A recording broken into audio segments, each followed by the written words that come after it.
평양상공, 조선노동당 청사 상공에 그러면 무인기를 북한이 띄워서 무인기를 전단을 살포한, 대통령실에 보내는 그래서 것은 괜찮습니까? 대엄 쿠데타 명분을 확보하기 위해서 그게? 북한의 무력 충돌을 유발한 천인공노할 범죄를 저지른 것이 바로 윤석열 정권입니다.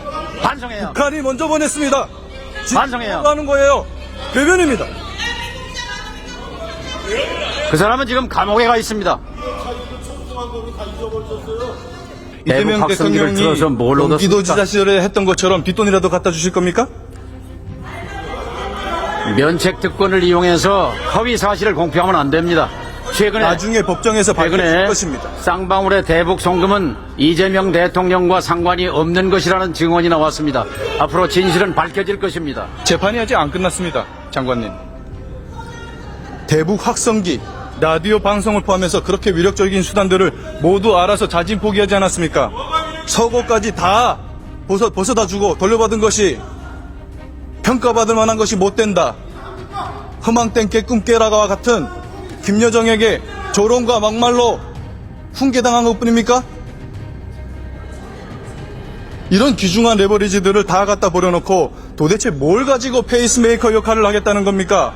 장관님, 확성기가 레버리지, 대통령이 트럼프 확성기가 레버리지고 전단이 레버리지라고 생각하는 그 생각은 우리 국민이 동의하지 않습니다. 왜냐하면 특히 접경 지역에 사시는 분들은 대북 확성기로 해서 저쪽에 소음방송으로 얼마나 많은 고통을 받았습니까? 왜 중단했습니까?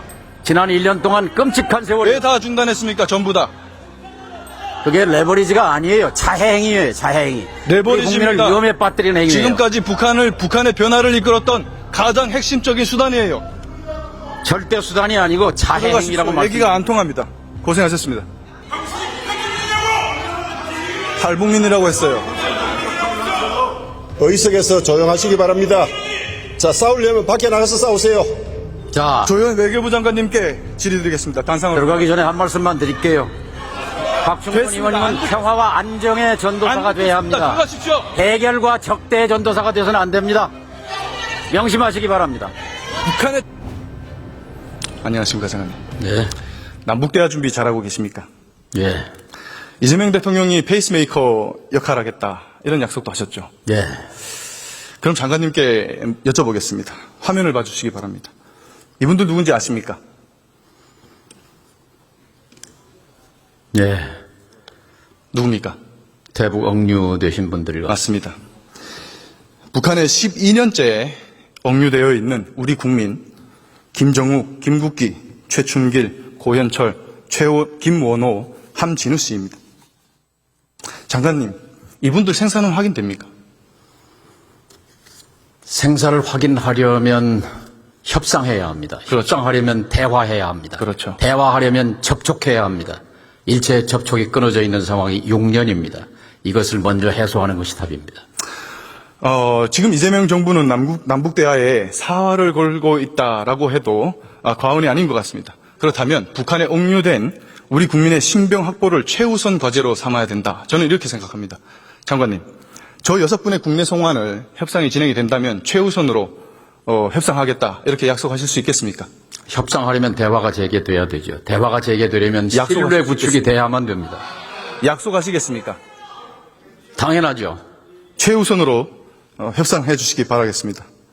그럼 장관님, 현실적인 실무 얘기를 좀 해보겠습니다. 북한을 협상 테이블에 앉힐 레버리지 있습니까? 그것이 바로 외교입니다. 지금이 외교의 시간이라고 생각합니다. 북미 대화가 선행돼야 한다고 생각합니다.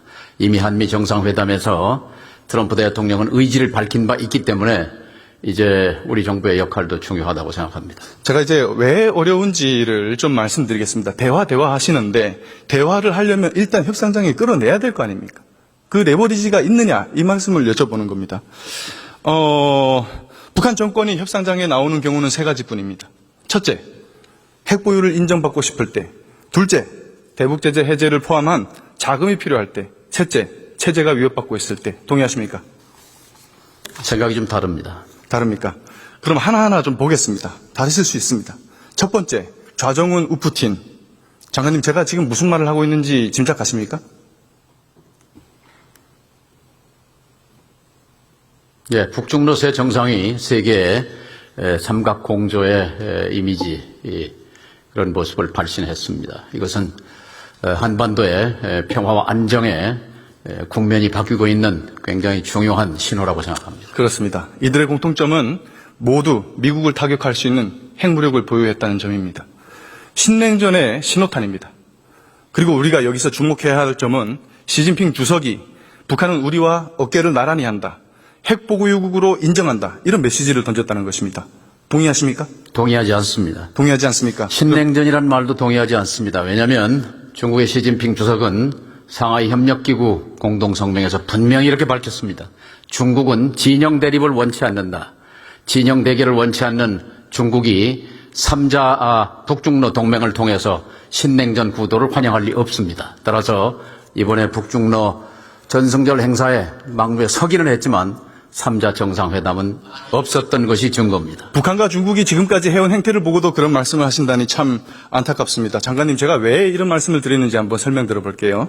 김정은이 방중 전날인 9월 1일에 최신형 ICBM인 화성 20형을 공개했습니다. 추진력이 무려 200톤 F를 초과하는 괴물 엔진입니다. 이것과 비교되는 것들로는 중국의 둥펑 61과 러시아의 사르맛입니다. 둥펑 61은 80주년 열병식의 하이라이트였죠. 사르맛은 러시아의 최신형 ICBM으로 1단 엔진 추진력이 딱 200톤 정도 됩니다. 핵탄두는 최대 15개까지 장착할 수 있습니다. 이게 뭘 의미하겠습니까? 북한이 중국, 러시아와 대등한 최정상급 다탄두 ICBM을 손에 넣을 날이 얼마 안 남았다. 이런 말입니다. 15개는 아니고요. 우리 군의 전문가들은 6개를 탑재 제가 가능한 말씀드린 것은 러시아의 사르맛 기준입니다. 분석합니다. 이것과 유사 스펙입니다. 북한과 대화하겠다라는 정부 부처의 수장이라고 하면 이런 것들을 꼼꼼하게 이 의미가 무엇인지 해석하고 그에 대한 대응책을 세워야 할 것입니다. 현실이 이렇기 때문에 시진핑이 김정은을 나란히 앉힌 겁니다. 김정은은 굳이 미국으로부터 핵 보유를 인정받을 니즈가 없다. 이런 얘기입니다. 첫 번째 조건이 성립이 안 되죠. 그럼 두 번째 조건은 어떻겠습니까? 북한이 러시아 파병으로 벌어들인 돈이 얼마인지 아십니까? 국방연구원의 한 박사 연구에 따르면 200억 불로 추정합니다. 28조 7천억 정도 우리 1,400원 환율 계산하면 그렇게 그 정도 되겠죠. 국방연구원 결과입니다. 북한의 GDP가 40조니까 이게 얼마나 큰 돈인지 장관님 짐작이 가시죠? 북한 입장에서. 어마어마한 돈이죠. 그렇죠. 북한 경제로 봐도. 결국 북한은 제재 해제, 그러니까 외화 수입에 대한 제재 해제를 통한 외화벌이에 목맬 이유가 없다는 겁니다.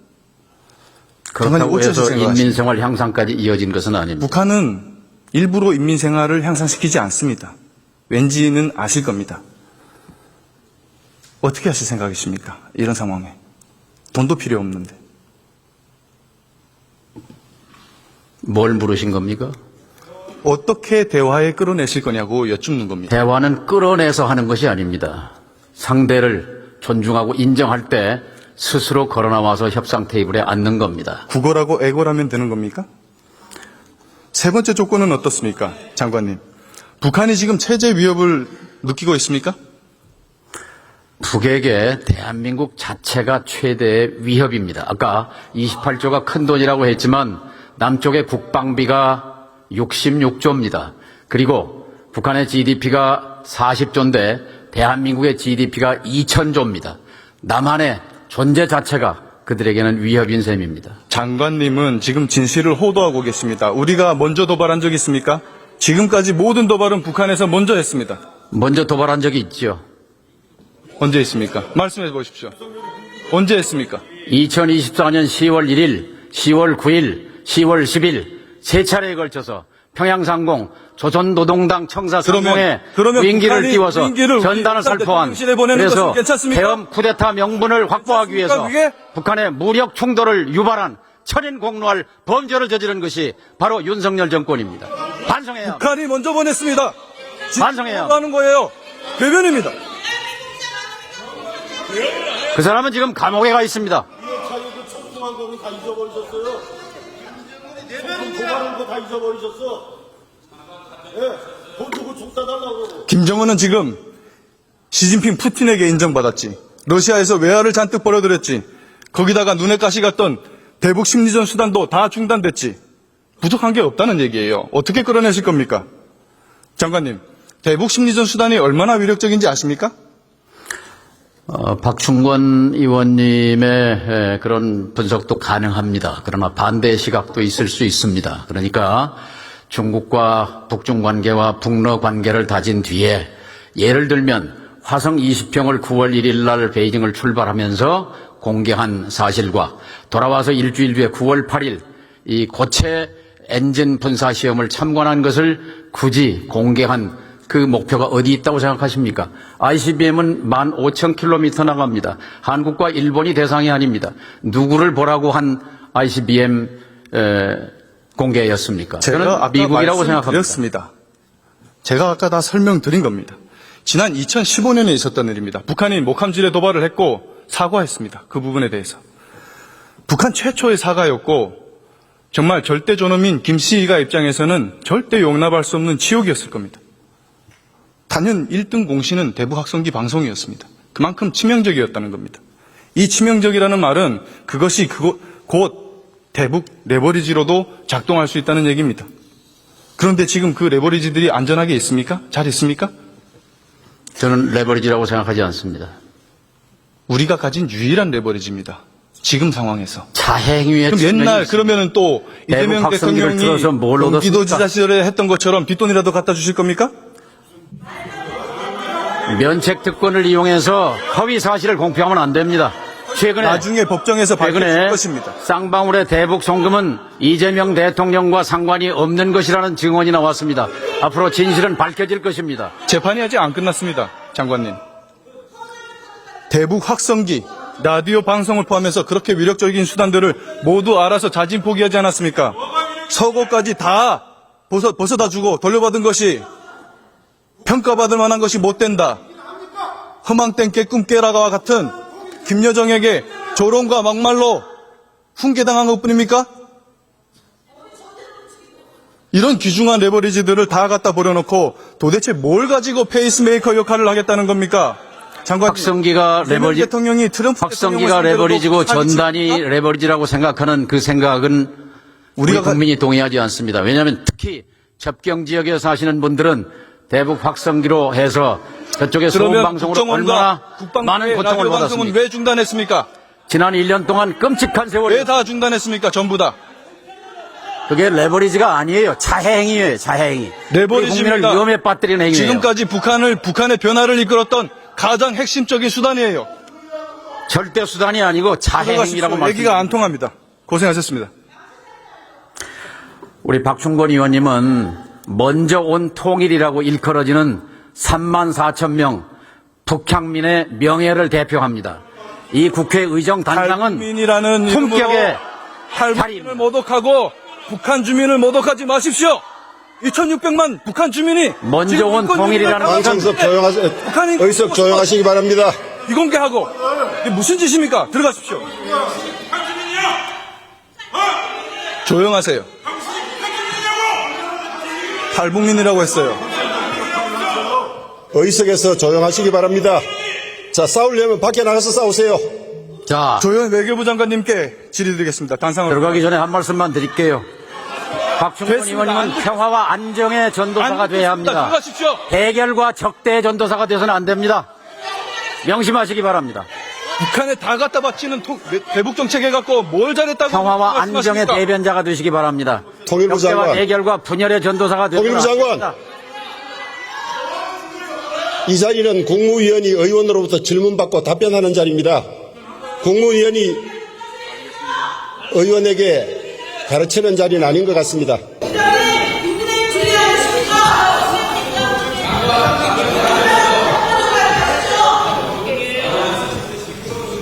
이번에는 통일을 위해서 건설적인 역할을 하세요. 적대적으로만 하지 마세요.